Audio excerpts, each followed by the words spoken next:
Hey everybody, Hobbs here again.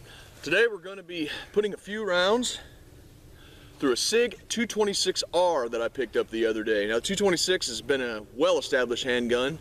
It's the weapon of choice for the Navy SEALs in the Mark 25 variant. The thing we're going to be going over today is not so much a review of the Sig 226 itself, but more of some of the upgrades that I've put onto this particular Sig. As you'll see here, the 226R, typically, the one that I picked up, comes from the factory with standard 3-dot white sights and what Sig calls their E2 grip, their enhanced ergonomic grip.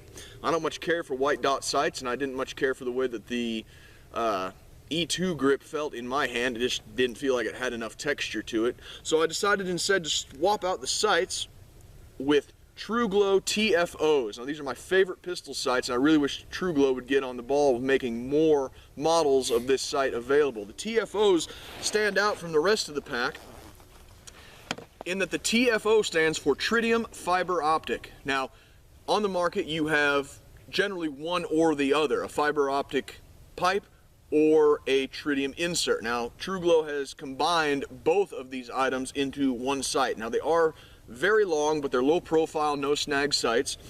And during the day, the fiber optic light pipe collects light, and during times of darkness, the tritium vial illuminates them. Now, if you take a look closely, you may be able to see that the rear sight, I have opted for the yellow, and the front sight, I have opted for the green, to give it a two-tone contrast, so that when you are shooting in times of darkness, you don't accidentally put your front bead over to the left or the right. You know that 2 on the outside, green on the inner. The other upgrade that I've put on this particular pistol is up front here. This is the Viridian X5L. It is a full-size duty pistol light that has both a green laser and a very bright white light. The laser and light also have multiple settings. You can go from a solid state white light and a solid state laser to just a laser, just a light, a strobing light and a solid laser, or a strobing laser and a solid light. There's also ways that you can adjust how quickly the strobe effect strobes. It's very lightweight, it's machined out of aluminum, it's got multiple mounting options available for the light and laser, and it is easily activated within reach of your trigger finger when you have a normal firing grip, or your offhand thumb if you're doing a thumbs far forward design. The ammunition that we're going to be running through this gun today is we have some 115 grain Fiocchi full metal jacket, some Hornady custom 147 grain XTP, Critical Defense 115 grain, Critical Duty 135 standard pressure, Hornady's new Critical Defense Light. It's a 100 grain FTX bullet loaded with the pink FTX tip. We have Hornady's new American Gunner hollow point, XTP hollow point, in both the 115 and the 124. We have Hornady Steel Match 115 grain 125 grain HAP bullet. We also have Hornady Steel Match 115 grain FMJ, and we have Remington UMC 115 grain FMJ. Now, this is not all the ammo that we have today. We are going to be putting upwards of 1,000 rounds through this pistol in a very short amount of time, both doing daylight shooting and doing nighttime shooting to test out the laser, the light, and the night sights. So stick with us, it's going to be a busy evening. The P226 needs no introduction. It's a fairly common and well-known firearm, but for those of you who are unfamiliar with the field stripping process, we're going to go over it here real quick. The first step, as with any firearm, is to ensure that it is unloaded. So, drop a magazine, lock slide back to the rear, visually check, gun is unloaded. On the left-hand side of the gun, you're going to have a takedown lever. All you do is you rotate it down 90 degrees, and the slide comes right off of the frame. That's all that you're going to need to do for the frame. Inside of the slide, you're going to have your recoil spring guide, and your barrel. Recoil spring is painted orange towards the rear so that you know which way to orient it in the gun. All you need to do is push it in a little bit, pull it up and out, push your barrel in from underneath and lift it out, and that's it. Gun is field stripped and ready to be cleaned. The magazines, should you wish to field strip them and take them apart to clean them out, are also very simple to clean out. All you got to do is push in this tiny little nub on the bottom with a tool, and then the floor plate slides off to the front, spring and follower come out. I'm not going to do that right now because these are brand new magazines and they don't need to be. So, reassembling the pistol is exactly in the opposite direction. Simply take your barrel and your slide, put your barrel in, and lock it back in place. Recoil spring with the big head towards the rear. Put it in, push it forward, lock it in place on the camming lug. Reinstall the slide onto the frame, lock it back to the rear, rotate the disassembly lever back up 90 degrees, decock the firearm.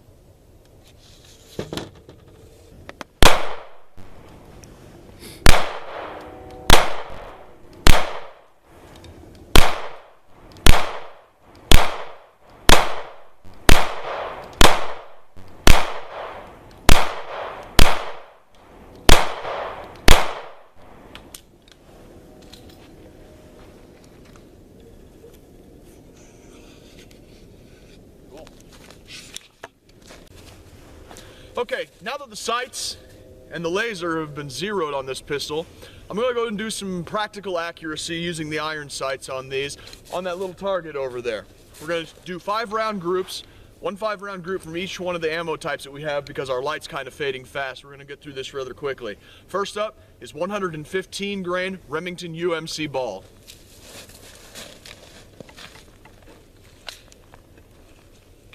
On the box.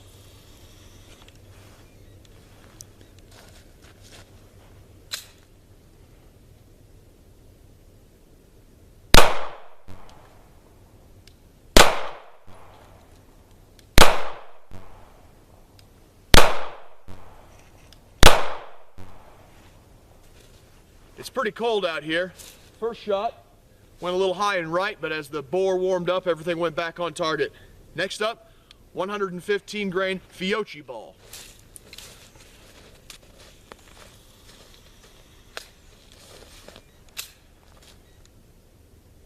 On the box? Yep.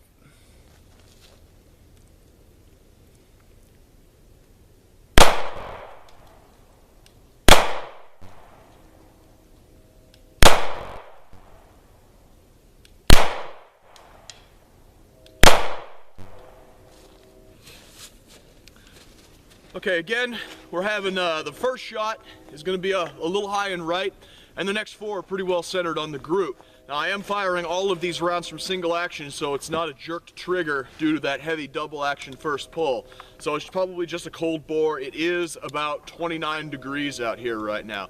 Next up is the 115 grain Full Metal Jacket Hornady steel match.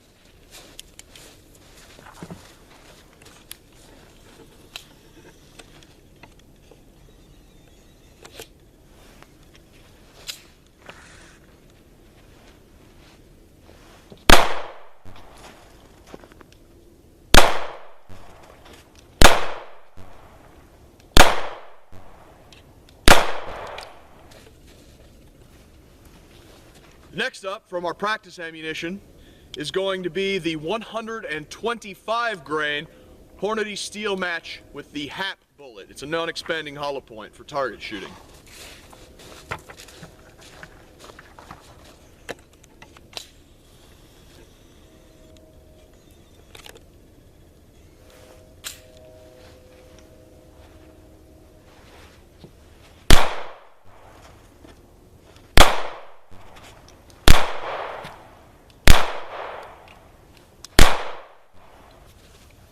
Okay, light's fading pretty fast. We're gonna have to get through the accuracy portion here pretty quickly. Up next is Hornady's new 100 grain Critical Defense Light with the pink tip.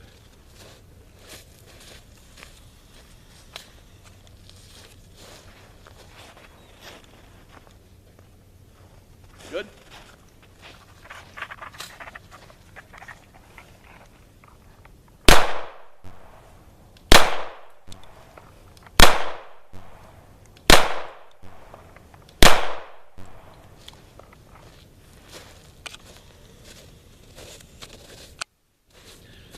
I had never shot any of this before. It is an incredibly light recoiling load. However, it makes the slide feel like it's going a little bit sluggish on this particular pistol. Again, it might just be because of how cold it is out here. I don't know. But very pleasant load to shoot. All right, because the light's fading fast, I'm gonna have to use the light on the pistol for this next shot. I'm not gonna use the laser, I'm just gonna keep it with the iron sights. Up next is Hornady's 115 grain XTP load.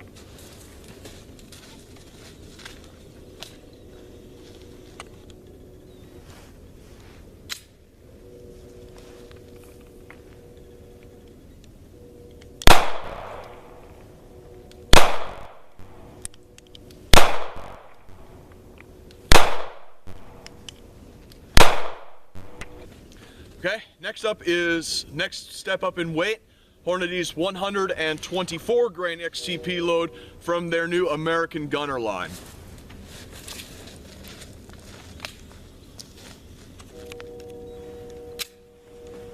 Good.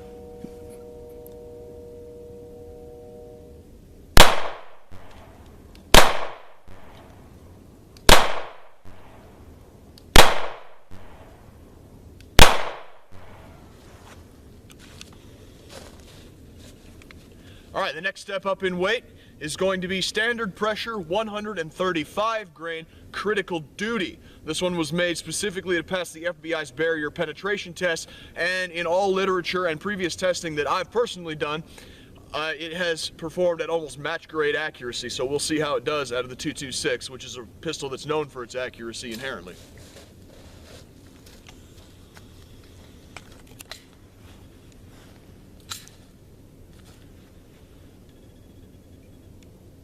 Good.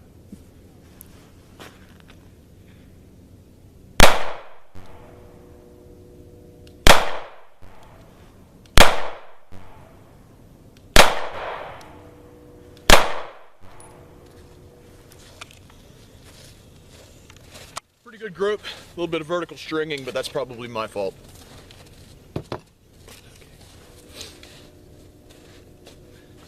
And our final load for accuracy testing is going to be the heaviest 9mm load we have, Hornady's 147 grain XTP from the new American Gunner line.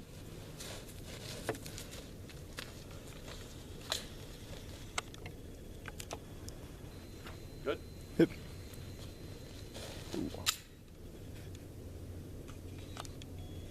Hand.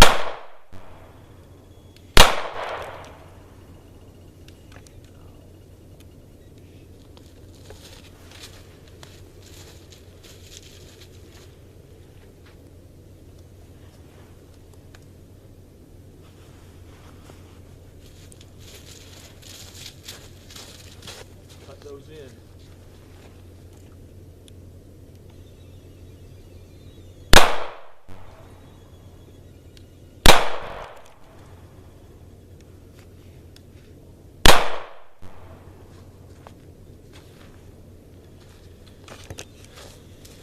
Very nice group from the 147s. Had one vertical shot there, that was my fault. Okay everybody, our light is fading fast. We are almost in total darkness. I don't even know if this is going to show up well on the camera. We're going to continue shooting. We got about 1,000 rounds to go through. Accuracy testing was satisfactory as far as I'm concerned. All the loads shot some decent groups from 7 yards standing with the iron sights that I've put on this gun. We're going to be doing some night shooting drills. We've got a steel gong, and we've also got some clay targets on some stands that we're going to be shooting back behind the range in the sunken pit back there. Hopefully my pistol light will throw enough light that we can get a little bit of footage either with this camera or with the GoPro from a POV perspective. Alright, when we'll hit you guys up when we're done shooting back inside. Whew, that was an experience. We fired 1,050 rounds of various sorts of ammunition through the Sig Suaer 226, equipped with the Hogue G10 chain link grips, the Viridian X5L laser, and the TrueGlow TFO night sights. The only things that we had issues going on with it today was towards the end of it we started to get some hang-ups where it would fire the round, cycle fully back, cycle forward again, but I'm not entirely sure if it was out of battery. The hammer would still fall, but it wouldn't fire the round, and we would get light strikes on the primer, and then it would be very difficult to do a tap rack bang drill. Other than that, the only other issue we had was with the Viridian X5L. Under recoil, the flashlight lamp, which is also the battery cap, tended to work itself just loose enough that the flashlight would blink on and off. However, this only happened when we were doing the strobing light and the solid state laser. Under all other types of the all other types that the laser and light was on, it would be perfectly fine. So I would say that out of 1050, only a couple of malfunctions with the handgun itself, and one problem that I'm probably sure could be fixed with some Teflon thread locker tape, some like plumbing tape, to tighten up the flashlight head a little bit. I'd say that this right here would be a 100% good to go combination. Kyle? I agree. What were your impressions on it? You know, I liked it. You know, it's just like what you said, when we did the 100-day steel match, started to notice that when the gun itself started getting really hot, started having a little bit of feed issues, but other than that, exceptional gun. Love the night sights that you put on it, the True Glows. Can't go wrong with those. I think I'm going to put those on my Glock myself. Okay. Caleb? Pretty much everything they said. So we did have a few hang-ups here and there. I said that he said the Teflon tape would fix the light.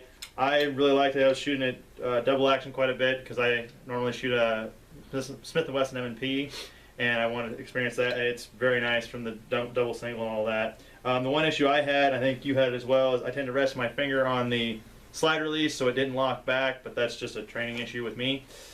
Yep. Yeah, that's the only other issue with the gun, and that is a personal training issue and not necessarily something with the gun itself. If you've grown up shooting 1911s, your instinct is that you want to put your thumb right on top of the slide release because that's where you put your thumb on a 1911 safety, and that tends to keep the gun from locking back on the last round.